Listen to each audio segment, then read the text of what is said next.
I'm Margaret Ann Windsor, and I was born in 1939, kidnapped in 41. My father's Edward VIII. My mom's Claudia Ruth O'Keefe Windsor, and my father never married Wallace Simpson. A double did. There were several doubles, and it was taken down on my father because he would not take orders from the Illuminati. He wouldn't take orders from the Church of England on who to marry, who or who not to marry. And most of all, he wouldn't have signed the treaties or had anything to do with okaying them that allowed the United States and the Illuminati to take over and infiltrate. And there were already Illuminati Freemasons there, but it allowed the United States to come in and put the military bases all over England, the UK, and station themselves to where they could control the royal family in Sweden, Denmark, etc. It doesn't speak to what happened later, if they were hemmed in and became a part of the Illuminati and decided to stay or couldn't get out or what. I don't know. I'd hate to think that they willingly became a part, that my family became a part of it. I'm talking about my cousins and all that. Now, there was what I was going to put up here. Um, Someone was asking me, and I'm going to try to get back to the question asked. It's you have to give background on some of it, or you don't get the real truth in it. This person will know who I'm talking about, but it goes back. Some of this I didn't make clear. Back to it was about the 8th of March in that time period of 1980 that my husband I had the letter from the FBI ongoing investigation, national security involved, and there were two letters. One was from a U.S. attorney, one was from written in his own handwriting, and I had met with him at the satellite office. It was shut down not long after I was there. Had been there for 30 some odd years. So this is the kind of thing that's happened, and you take note of it. Anyway, he was the one that sent me a letter in ink, red ink, and what he said in it. And the other letter, ongoing investigation, national security involved. Now, I don't want to spend too much time on this because I was at Laurelwood then, had moved from Moonraker. My husband and I were supposed to be divorced, and in the divorce, he had gone up to my attorney. I had a good attorney, but he went up to him and just laid it out and handed an addendum also that said, of course, then if he had knowledge that I wasn't going to make it, I don't guess it mattered, the addendum, or, well, my father had an addendum that had all, where I would become the Queen of England, or if he had an heir, the heir would inherit. And it was all legal back then when they had the double Mary Wallace, and my father was married to my mom. And he was forced out, and I was born in 39 and kidnapped and brought over to Moulton, Alabama in 41, given another name, Peggy Ann Dempsey Childers. I have to still use that name. Now back to this, because this person asked me a good question I hadn't thought about. I was given a picture, the only one I've ever seen, that someone last fall got and sent to me, and I wish I had been able to keep it. Somehow it got deleted. But it was a picture of who was supposed to, my husband or ex-husband, was supposed to have married. Well, I don't know the woman at all. She did get the money from a policy that was in the divorce and everything, was mine upon his death, that he had to maintain, and anything he ever had would be mine, or even if I remarried or he remarried. So anyway, let me keep my train of thought here now. We're supposed to be divorced. And then there's a question. I've been told that we weren't. Um, anyway, there was a policy. Now then, answer this question. At Moonraker, I was writing the book, that mind control murders and all that, and I getting hassled with my children beyond belief, scary, horrifying. It was also like psychological warfare. Let me get this down here so I can get something other than my nose on it. Now then, make a long story short, so much was happening there. So we moved up to Carol Johnson was from Madison, Wisconsin, and I couldn't verbalize about my mom and dad and where my and my kidnapping and my mom being from Madison, Wisconsin. Well, somehow I wonder if Carol knew about my mom and the O'Keefes and everything. But anyway, she's here and I meet her. Don't let me lose my train of thought. She mentioned I was having so much things done to the boys and to me. She said, "Why don't you let John come back and live with you as kind of protection?" So I'd already signed the lease at Laurelwood Apartments, just up the street from Moonraker on Bentley Drive. And I'd already signed the lease, my security deposit. There was never any doubt. I mean, it was my apartment, nobody else. And John wasn't living there. He'd lived at Moonraker some with us. And, oh God, so much happened there. And Carol said, "Why don't you let John come back and live with you as protection?" So I took him up to Laurelwood manager, and that's when she said he was okay. And I said, "He's come back because the boys have been threatened and everything, and he'll only be here a few days, probably out of the month." And I wanted to make sure it was okay. And she knew we were divorced. As far as I knew, we were divorced. Anyway, she said it was okay. There was never any adding to a lease, never any misunderstanding. And what gets me, she mentioned her uncle had been the lead FBI agent he was in charge of the Patty Hearst. Well, I didn't kidnapping. I didn't know then, couldn't verbalize it, who I really am, my name. And the fact the Patty Hearst, Hearst family owns the castle and controls a big part of the media, newsprint back then, and God knows a lot of things. Anyway, I didn't know it at the time. They actually owned the Atlanta Journal that my husband and I were running to and turning over information and just trying to live too and tell about the mind control murders and all this.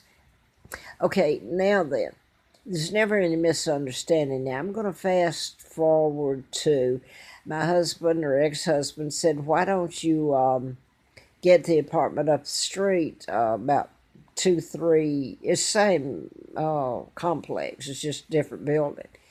Well, I went up there and looked at it, and I got deathly ill.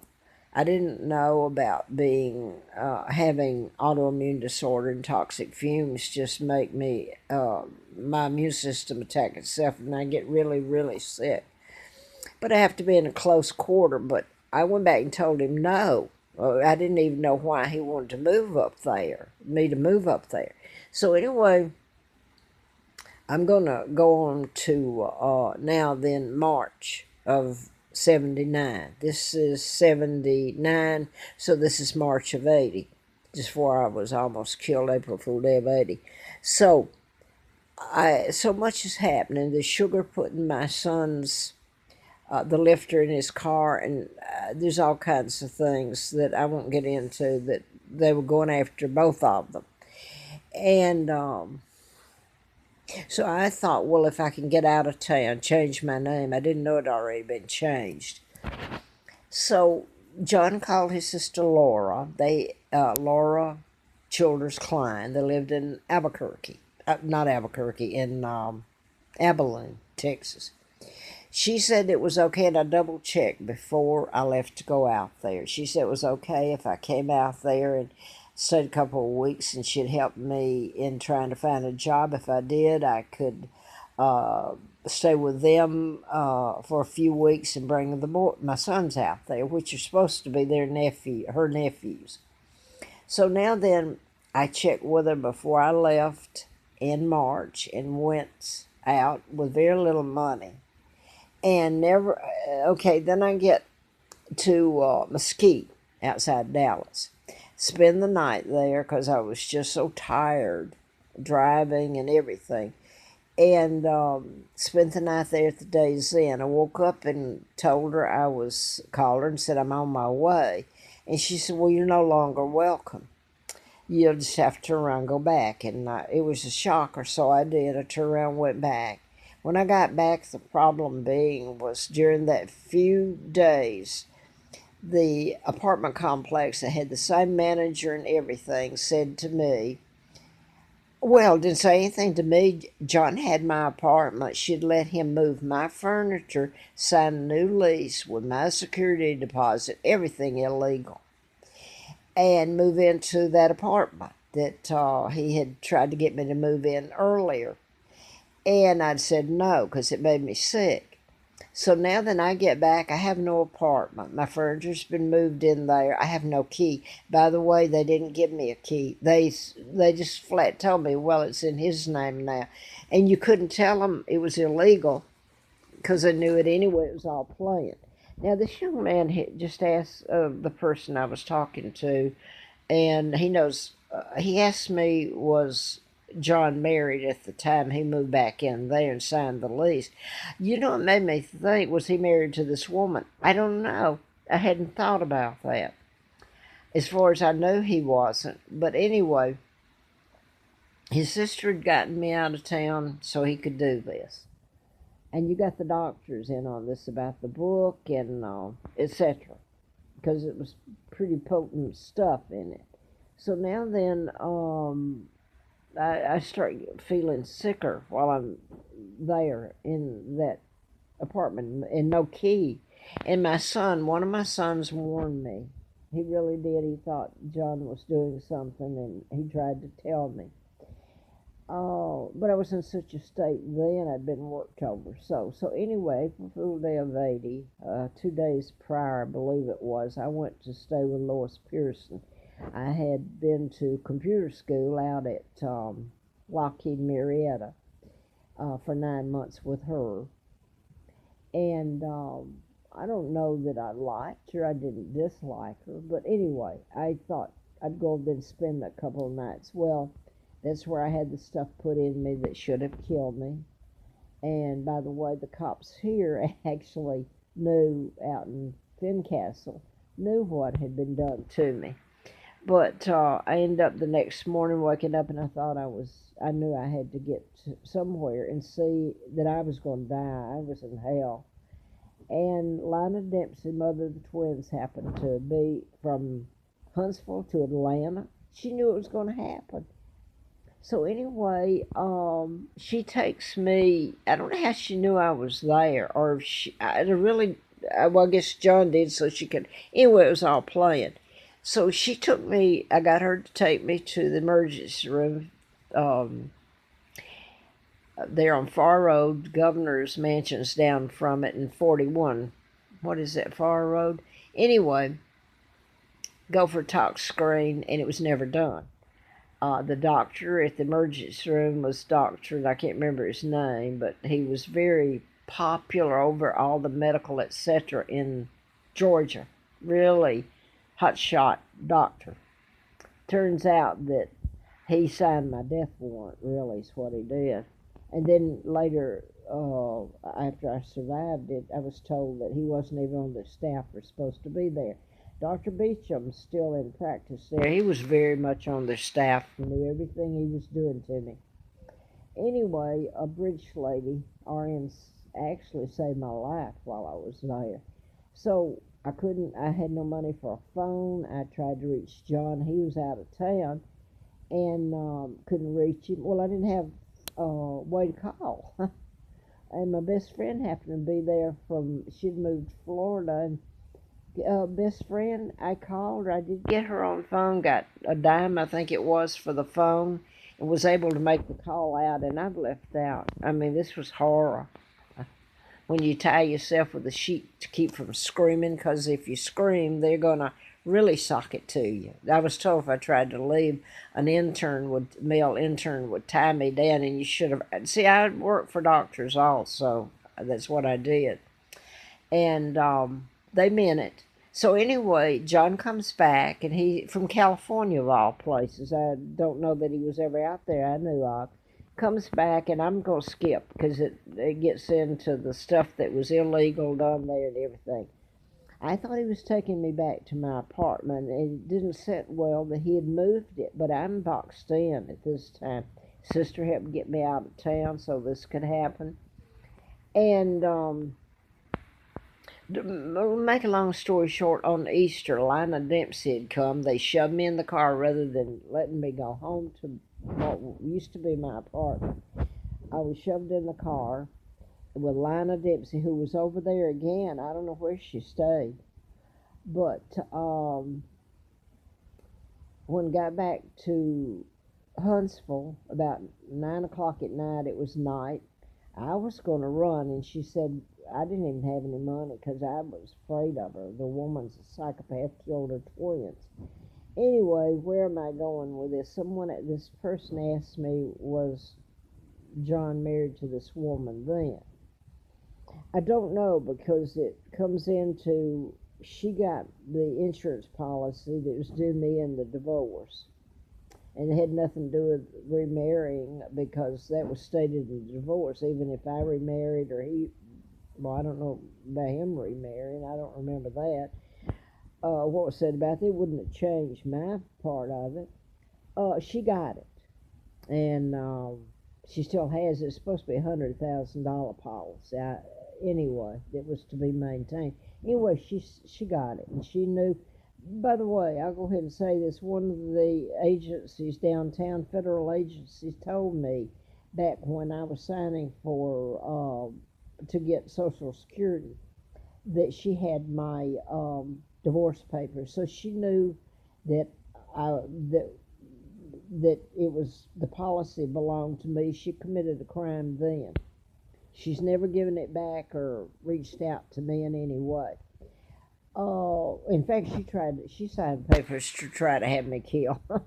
Oh, yeah, she did, Cobb County. Yeah. So then, okay. Let me say this. I did not know. I didn't get to see my sons. I was so afraid to tell them what had happened to me. It made it appear to them that, yeah, well, I was sick or something, but I just up and left and went back to stay with this sick Lina Dempsey. And, oh boy, I was in hell. I couldn't make it from one breath to the other, believe me. Anyway, so that I answer this person's question here, I never thought, was he already married to her? Because I'm going to tell you, I didn't get to see the boys very much during that period of time, and I even worked for the district attorney for a period of time, and computer science. I did Navy manuals on computer, and worked for Golden Triangle, which was CIA. Doyle Duke and Clarice. Well, I shouldn't put their names up here. Okay. Anyway, well, they owned it, so people could look it up. Now then, so much happened on, and I mean, horrifying. I mean, the crimes committed against me and my sons. There was a lady out in Albuquerque, and I won't mention her name, because she was doing me a favor, I assume, because I'd never seen a picture of the woman or anything.